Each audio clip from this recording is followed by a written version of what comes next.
It's simple, really. Great stories with a good cup of tea.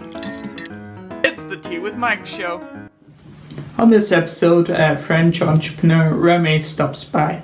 Obviously, we're talking about entrepreneurship, and I also forgot the tea fact for the episode. So the tea fact is tea now grows in 52 countries in the world, with the oldest tree being in China. That particular tree that produces tea is 3,200 years old. So grab a cup of tea and enjoy. Alright guys, welcome to another episode of the Tea with Mike show. Joining me for this one is Remy. Welcome to Tea with Mike, Remy. Hi Mike, thank you so much for inviting me. Yeah, no worries. So how's your day going so far? It's very cool, a lot of meetings, a lot of business here in France, but I love it, so it's a great journey, so no worries. Awesome, man. So do you want to start by telling everyone a little bit about what you do? Yeah, of course, sure. I will do the short version. We like short. Since 17 years, I worked for several companies. Some are very small, some are very big, like eBay or Renault or NG. And I'm working for them about marketing strategies and marketing campaigns. And since 2 months, I decided to completely pivot my business. So I decided to, how can I say that? I prefer to be a coach, to manage companies, to manage entrepreneurs. So Okay. I love coaching. So I decided to coach people right now. And then, so what kind of prompted the change? Because for a lot of people, that sounds quite cool, doing marketing strategy for big companies like eBay and all that sort of thing. What kind of prompted the change of direction a little bit? To be honest, it's because probably because I did that too much longer, So it was very funny. I loved it. I lived in London, for example, during a year. It was crazy. I liked it, but I was very happy to come back to France, to be honest, for several reasons. But yeah, I love the journey. But now I think that it's time for me to change, and I see that when I work for companies, at the beginning they ask me about marketing, but at the end I'm like their coach, So, and I like that so much. It drives me, So I like two things right now: coaching and doing shows. I already have different shows in video in French and English, and I love it. And I think now it's time for me to change. Cool. And then, so how long did you spend in London? A year. Yeah. So was that just working? Yeah, it was I worked for eBay there. I managed the EPN, the eBay Partner Network, for cool. France, Italy, and Spain with a team. It was crazy stuff. I loved it. But yeah, as I said, I love London for when I am a tourist, But to live there, it's how can I say that? It's horrible for me, to be honest. I prefer 10 times Paris. I prefer 20 times Cannes, maybe 30 times Cannes. Yeah, I love London. It's not that I don't like it, but no, it's not for me. A good fit for you. Got you. So as you're busy working with clients, as you kind of mentioned at the beginning, you're working on marketing strategies with them. But by the end of your time with them, however long that may be, you felt like you become more of a coach. What makes a good coach? Very good question. I think it's to listen 10 times that you speak, I don't know if you say that in English, we say that in French, but you need to listen and to understand the very profound problems of your customer, A lot of entrepreneurs right now have very big struggles for so much reasons. And when they ask you the first time, they don't have maybe the real problem, you know. They think that this is this problem, maybe having more clients or doing more marketing in Facebook or doing more Twitter ads, we don't know. But at the end of the day, it's not only that, it's sometimes more profound, you know, we need to go more deep in their problem. And I think it's to listening, to understand their markets, it's very important. And after that, you need to say, okay, now we have that kind of problem, we have that kind of solution, which solution will be the best for this customer? And we need to work together, and afterwards we can find the right solution at the right time. And I think it's super important to be very, how can I say, to be very, it's hard to find my word, sorry, I need to find the word, but I will at the end. But yeah. Like you need to be a good problem solver. Yeah, and to be close. Yeah, it's this one. Very, very close to the people you manage. And you need to, of course, have a lot of empathy. Empathy, as you know, Gary Vee used this word every day, and it's right. Empathy is, for me, in business, the most important things in the world, by far. Because if you are empathic, you can understand profound problems of people, and you can find the right solution. Because it's not always the same solution for everybody, you know. So. Okay. So when we're taking the word empathy and we're applying it to a business context, what can you dive a little deeper on that? What that really means, and a little bit more on how it may, like you kind of were alluding to, how it may fluctuate from business to business or even individuals that you may be working with. Yeah, of course. If you're not enough empathic, if you don't have enough empathy, I think the customer will feel it.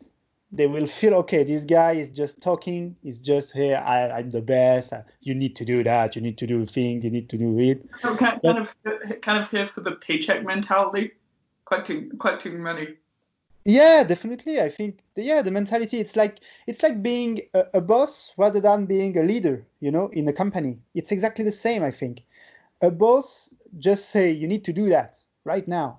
Yeah. And a leader will say, okay, we can do this together and we can manage it together and let's do it together.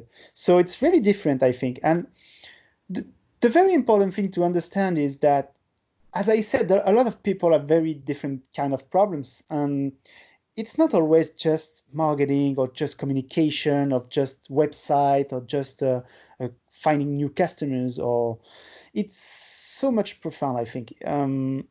So much more profound, definitely. Okay. Got you. And then, so could you give me a couple of examples which you kind of have of when you've been working with clients, from your experience, what have been some of the most, I guess, common problems between lots of different sized businesses and individuals that you worked with? And I guess, what tactics have you used to help, without giving away all your secrets, in a more broader sense? No worries. How have you helped these clients, quote, or businesses overcome these kind of challenges? Yeah, of course. Yeah, sorry. Of course, it depends the size of the company. If you need to manage something for eBay, it's not the same that you need to do something for a restaurant, you know. If it's a big company, the big problems they have right now, in general, I don't know every big companies, of course. In general, they have problems, especially the whole kind of companies, you know, the companies who were already born before the internet, before smartphones, etc. Oh, okay. Yeah, that kind of company. Example, Renault. Okay. The company, the very big company, cars company in France and worldwide. The problem is they have right now is it works. You know, they sold a lot of cars everywhere in the world. They already buy Nissan, they already buy Mitsubishi. They are like, I think it's the third car manufacturing in the world right now. So they're very big. But the problem is they are here since more than a century right now. So, and the problem is very strong because they say, okay, it works very well. We sold a lot of cars, but now the world is changing very fast, as you know. Especially And with they the say, pandemic, right? sorry? Especially with the pandemic right now, with a heavier emphasis on the digital and the technology to stay afloat in business. Of course. It's a big struggle for them, for example, because they need to stock like millions of cars right now. And they need to stock like companies who stock oil right now. It's very hard for them because they stock it, but no one's want to buy it. So now it will come back. But yeah, of course, there is like millions of cars to sell, sorry. And they say, okay, how can I do that? So they need to manage how they can change very quickly. Renault already did the change, to be honest. They are in the web since very long time, but they were very slow, like Golf, like Volkswagen, like BMW, etc. If you compare to Tesla, for example, Tesla, of course, is very already smartphone complete, web wide, Very modern company, isn't it? Exactly. And for all car manufacturers, it's very hard because they say, okay, we need to change fast because if not, we will die. But we have like maybe Renault, I think it's 100,000 employees in the world. You know what I mean? It's That's crazy. crazy. Yeah. It's crazy business. So they say, okay, we need to change, but okay, how can I do it? It's not easy. So they need to manage it. They need to explain it to their employees. So it's very hard. They need to change very quickly. They need to sometimes, unfortunately, need to say, okay, to that kind of employees, we need to fire you. I'm very sorry, but it's business, So it's hard to manage it, to be honest. And for big companies like eBay, it's different because eBay, of course, is web oriented, as you know, since 1994. Yeah. Did you know that eBay was founded by a French? I did not. Pierre Omidyar is a French who is based in San Francisco, and Okay. he built eBay from scratch. And now it's a very massive company, as you know. But there are different problems. For example, in France, like 8 years ago, a new company called Le Bon Coin, in a good French, launched a company here in France, and they destruct the market. So eBay practically disappeared in the French business. It was crazy. Yeah, it was very crazy. And I remember it very well because I worked at eBay at that time. So they say, what's this shit? What's happening? Sorry for the shit. They say, what's going on? There is a very low numbers right now in France. I say, yeah, it's normal. We're dead. We're nearly dead. So they say, what's going on? And I explained to them there is a new competitor, very massive. So it was like, to be honest, in less than 6 months, they take everything, like everything. It was like 70% of market share stolen. It was crazy. Why do you think, specifically talking about the demographic of France, because eBay operates on a global scale, why do you think this new competitor was so successful, like so quickly? It's because eBay was already very popular at that time in France. A lot of people used it because, of course, as I said, Pierre Omidyar was very famous. But to be honest, Le Bon Coin coming, it was very, very simple. The website was horrible. As I say, horrible. It's like web in 1993, very, very old style. Yes. But it works so perfectly. The people just click on buttons and it works right now, You just take a photo, you tap the price, you tap send, and it works. And at that time, it was so much more difficult on eBay to do the same thing that people decided to say, okay, it's free on Le Bon Coin. It's so much easier. So let's go to Le Bon Coin. And it's why it was very hard to eBay for that time. But now it's different because the market is very strange. As you know, Vinted was a very big competitor. And eBay changed their business model because right now they prefer to use professional vendors, professional sellers like Amazon. And now eBay is much more a competitor to Amazon than to Le Bon Coin, you know. Got you. So yeah, I think there is place for both of them, to be honest. Obviously on slightly different scales and business models, correct?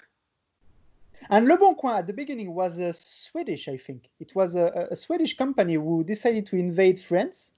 I don't know if they already invade England with another name. I don't know. Maybe. So this company that kind of pushed eBay out of France, what is it doing? Are there any major differences between eBay and this French company, or is it, or was it just more that they were more modernized and on trend through like website design and that sort of thing, which attracted people more? Yeah, there is a difference because it's not exactly the same system. There is no, I lost the word on eBay, enchère. Sorry, I will find it. On Le Bon Coin, you just, as I said, you take a photo, you launch the product on the website, you take the price, and the people need to buy at this price. There is no, you know what I mean? So the price they see is the price they pay. It's Exactly. It's already added in things like shipping and GST and that sort of thing. Yeah, exactly. And on eBay, you know, you can do direct selling with direct price, and you can do the other way. I don't remember the name in English. Sorry. Yeah, it's not very bad. Like the product price, isn't it? And then you've got the additional fees. Yeah. Yeah, definitely. And the thing is, to be honest, it was because it's so much simple to push your product on this website rather than eBay. Now it's Vinted. Vinted arrived in France very quickly, like 2 or 3 years ago, and a lot of people decided to go to Vinted and to say bye-bye to Le Bon Coin and eBay because it's so easy. Just bing, bam, bam, and it works. So it's very, very clever. And I think Vinted will be a very big opponent to that kind of business right now. And do you think it made such an impact quickly specifically on the French market because of like the how friendly it was for the user to use and how much time it saved them? I think it's because French love technology in general. Okay. They love using new technology. A lot of people, foreigners, say that French don't like technology. It's super untrue. Do you know the Minitel? No. Minitel was a French creation in 1982. It was the pre-internet. It was like a box with a keyboard, and you can book your train tickets in 1992. And I remember, you can find it. You need to find it after this call. There is a New York Times newspaper in 1983 who talk about this, and they say, wow, France has a very massive technology called Minitel. And Minitel, with that kind of crazy thing, you can book a train ticket. And for that time, it was crazy. Cool. It sounds crazy, you know, because it was like very before the internet. And, you know, what I want to say is that French loves technology. So when they find out a new technology, they try it very quickly. And if it works very well, and if it works better than the other one, they just choose it, you know. So that's quite interesting. So there must be, based off what you just told me, there must be quite a lot of companies that look at the French market with interest if they already know that there's a strong interest in a high number of users, which is important on the revenue aspect side. In France, they must always be looking at the French market with an interest in how can we be better than the last thing, because as you've already been through, I think it's like 3 or 4 like changes specifically in France from eBay to these other French companies, and then yeah, there is a lot of other examples. I like this one. Instagram, as you know, launched recently, I think it's 2 or 3 years ago, they launched Instapreneurs, like the contraction between Instagram and entrepreneurs. Entrepreneur is a French word. Did you know that? I know that particular one, yes. And they built this thing, and they said to me, because I know the European director of Instagram, I already interviewed her, and she said to me that we do this first Instapreneur event in Paris rather than in the US, because we find out that a lot of French entrepreneurs use Instagram very well to sell products and services. So they say the first event ever about Entrepreneurship will be in France, and it was 2 years ago, I think. You can find the interview I did with her. I will go look there. Yeah. Oh, I think it's in French. Sorry, but yeah, I will translate it. You know. Okay, I'll put in the text. But yeah, she said to me that yeah, it's a good example, because to be honest, right now I think in France there is like 30 million users of Instagram, and I think it's the same in England and Germany. The problem with big companies like Instagram, Twitter, Facebook, etc., they understand right now that they need to have small teams in France, Italy, Spain, Germany, England, because we are not the same, as you know. We're different. Different cultural. Yeah, exactly. Different uses for technology. Yeah, depending on the economy, etc. And recently, they understood that very recently. For example, let me show you an example. Airbnb, the very well-known company, they understood it, and they say, okay, we don't need a special team in England or in Germany or in France with all people. No, we will do small companies, small teams, and we can, of course, work together, but just small teams, French, English, German, Italian, etc. And they work together because they understand that, for example, Airbnb is very interesting because, as you know, France and Paris are the most visited place in the world right now. So, like the recent figures for 2019 was 91 million tourists in France a year. That's crazy. This year, of course, it will be different, as you know, but it's like that. It's the same and everywhere. They say, yeah, sorry? I was just saying that's the same everywhere in the world in terms of visitors and tourism, etc.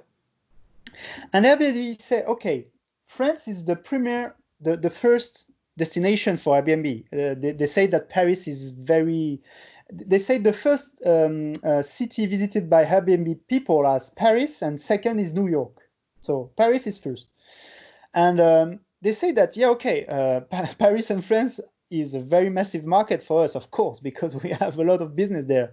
So they say, okay, we need an Airbnb French team. So they build it. After that, they say, okay, England is good also. So we need to build London, of course. We need to build Berlin. We need to build Spain. All these big capital cities, yeah. Yeah. And it's hard for them because they say, okay, if you come back 15 years ago, Americans say, okay, we do our product, our service, and we just spread around the world and everybody will come. But it's not the case in reality. Of course, some people come, but not too much. And the problem for them is if they don't understand that very quickly, a new small company will create in England, in France, and Germany to compete against them. Gotcha. And it's what happened to Groupon. You know Groupon? No, I don't. But Groupon is a very big company right now, but at the beginning it was very small. It's a ticketing company. You can buy, for example, you can buy a restaurant for 50% off very easily. Oh, okay. You just on your phone, tac. It's very well known. It's worldwide. At the beginning, it was very small company in the US, and when they came to France, they need to buy an opponent because it was too big already. City Deal. And I think City Deal was also in England. I don't remember, but maybe. And they say, okay, there is two solutions. The first one is to push marketing things to try to convince people to come to Groupon rather than City Deal, or just say, no, it's too hard. They say, okay, how much? How much to buy City Deal's customer? And it was very, very high numbers. And because they don't understand that they need to do it before. They need to create teams in France, Italy, Spain, and England. So now companies understand that, but it was very hard for them at the beginning. Awesome. And then so moving away from this a little bit, what is your favorite part about entrepreneurship? Sorry, how can I become entrepreneur, you mean? No. What's your favorite part about being an entrepreneur? Okay. It's a very, very interesting question, and I will ask you too afterwards, because I want to know you much more, because I speak too much, I think. Liberty, definitely. I think it's a hard question, because for me, entrepreneurship is everything, you know. So I think it's inside my heart, inside my brains. It's a feeling. You can be an employee and an entrepreneur, you know, for me, in my opinion, because some employees can have a mindset of entrepreneur, but for me it's hard. And for a lot of entrepreneurs, very hard. I know that they don't want to to work for anybody anymore. Yes. But yeah, and for you, what's the best things? I wouldn't actually call myself an entrepreneur. I guess I just started. You are an entrepreneur. You think? Yeah, you are. I just don't like using the word. In my opinion, I started the Teawithmikeshow, and then I just get to have conversations and drink tea with people. Obviously, in my head, I have a long-term vision on my journey.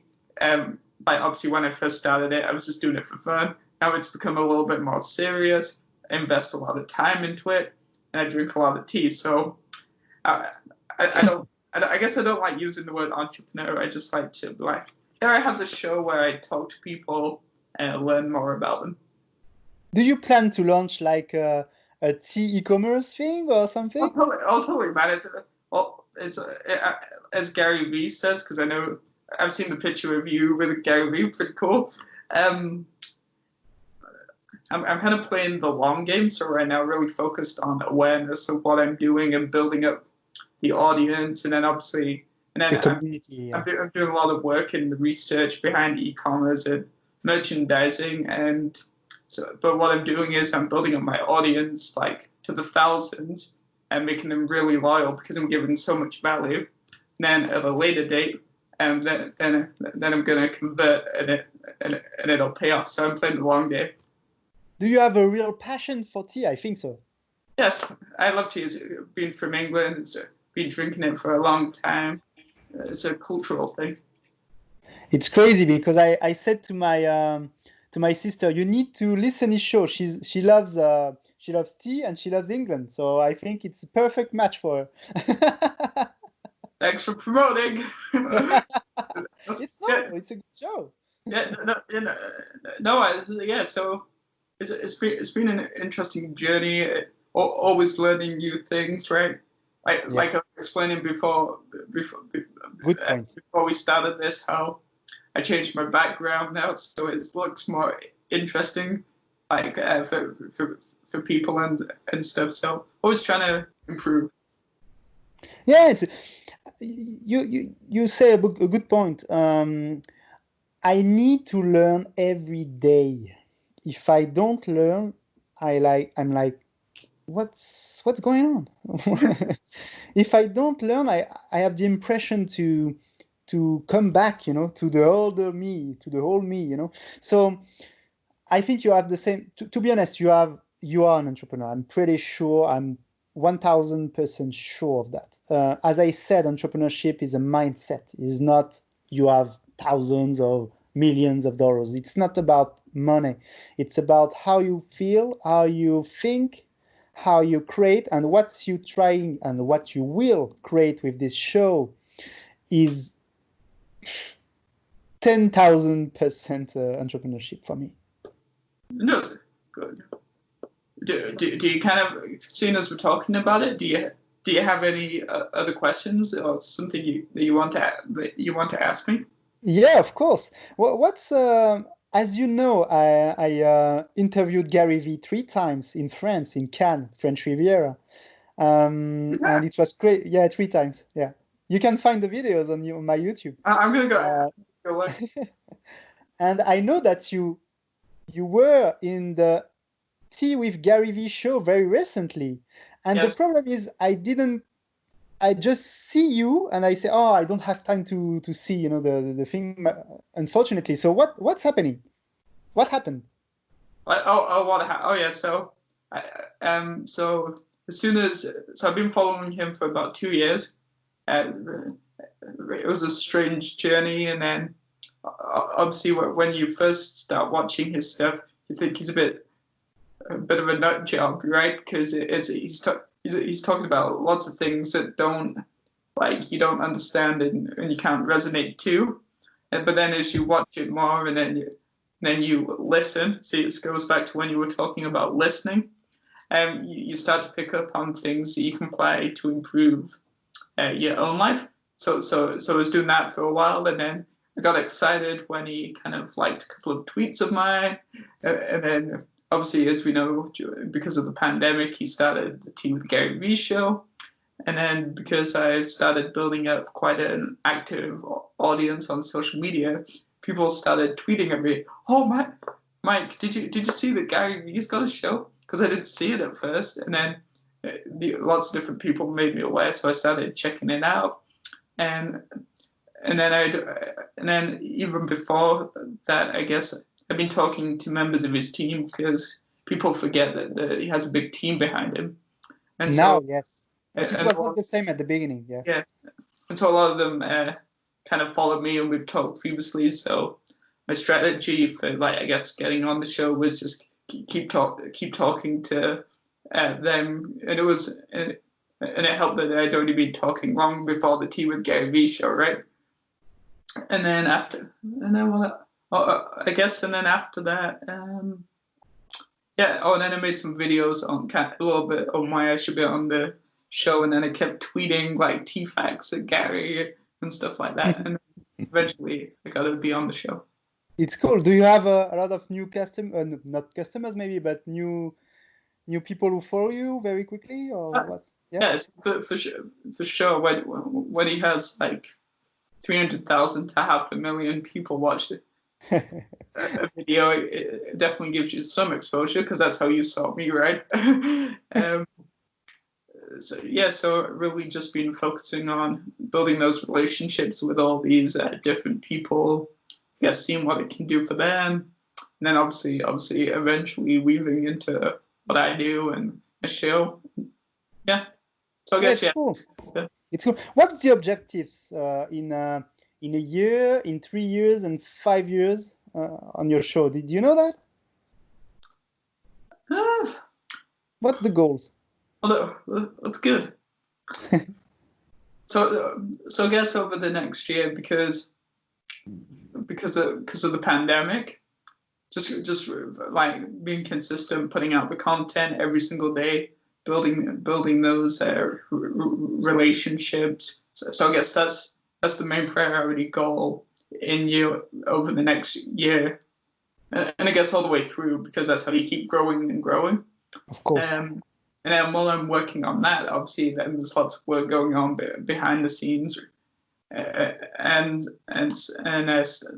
things like that in the next step. So like merchandise and that sort of thing, and always improving. You want to merchandise? Absolutely, 100%, 100%. I think tea mugs is going to be a hot seller. No joke. Yeah, we'll see. Just because it's on brand and it's cultural and it's also related to the show.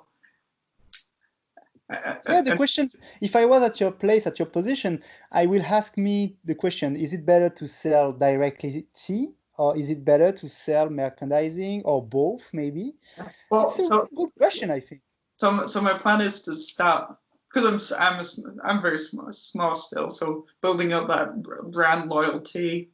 And start with merchandising, and then as the audience gets bigger and bigger, then you can be more ambitious once you've got revenue in the bank, right?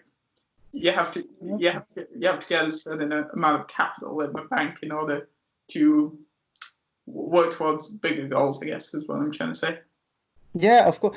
I said that to you because a friend of mine recently launched a tea e-commerce here in France. So maybe it can be interesting. I know he speaks well English, so maybe it can be interesting for you to discuss about it, because he recently did that, and it was very good product. It was organic. It's organic. It's the brand is very cool. I think it can be interesting for you. Sure. Yeah. So that's awesome. And then so that's kind of a year. And then 3 years from now, the merchandise will be like up and running while still putting out the content. So in 3 years, so if I should be hopefully in 3 years I should be at least like 10,000 followers, like specifically for like the show, and then really working on getting the website traffic up week in, week out, making sure they're watching the videos on the website, because that's quite challenging. And then 5 years, I don't know yet. I guess I don't know yet. Yeah, it's interesting what you said, because you only talk about visitors, growth in terms of numbers, but not about cash or business. It's interesting because, as you know, you don't need to talk about directly buy or sell something. Of course, you know that it's not the good strategy, but it can be, I think, interesting to begin more quickly about what you can do. Maybe it can be, of course, like I said, maybe someone who paid you like a sponsorship for the show at the beginning. It can be a good start. I think it will work. I didn't mention it, but that is something that I have thought about, sponsorships and stuff. But then as I was thinking about that, obviously as I'm learning, you have to kind of like think strategically. Who do I want sponsoring and that sort of thing? Is it on brand? So like tea brands would be, once the show's bigger and it has more data behind it, then that would be a good kind of avenue to start. I think that a tea shop right now can say, okay, this show is cool. It's at the beginning, so maybe it's not too expensive right now to pay Mike, you know. So you can play on that, because that's a good point. Yeah, you can play on that, because of course, let's say you are a tea shop, you are a tea company. You say, okay, there is a massive podcast with millions followers. It will maybe you need to pay $10,000 for just one episode. It's maybe too high for them, you know. Definitely, yeah. So with a small show, they can say, okay, it's not massive thing, but the people who listen are very good, Wow. you know, very good customer, very loyal. So yeah, why not? And you can manage. I think, in my opinion, it's my opinion. It's not, you know, the reality, but it's my opinion. I think you can find already someone very quickly to promote their company on the show. But be very careful on one thing. The real important thing when you do sponsorship on the show is to don't find bad company, of course, but also be very careful where and how you integrate the publicity, you know, the commercial inside your show. Because if you do it for example, I hate when people at the beginning of the show say, okay, this show is sponsored by... No, it's not good. I just want to skip it, you know. It's like a commercial on TV. No, I don't want that. Yes. If you explain during the show, okay, thank you for this company because of the show running for, thanks to them, etc. I will say, okay, it's cool. You know, it's like smooth criminal. You know what I mean? So yeah, but I think it's the only very big thing. And I'm pretty sure you will find a small or medium tea company right now who are willing to pay you for promoting your show, for sponsorship your show. Interesting.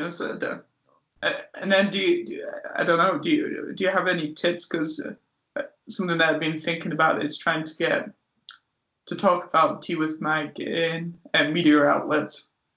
And now might be a good time, because maybe some people want a break from talking about the pandemic and the coronavirus.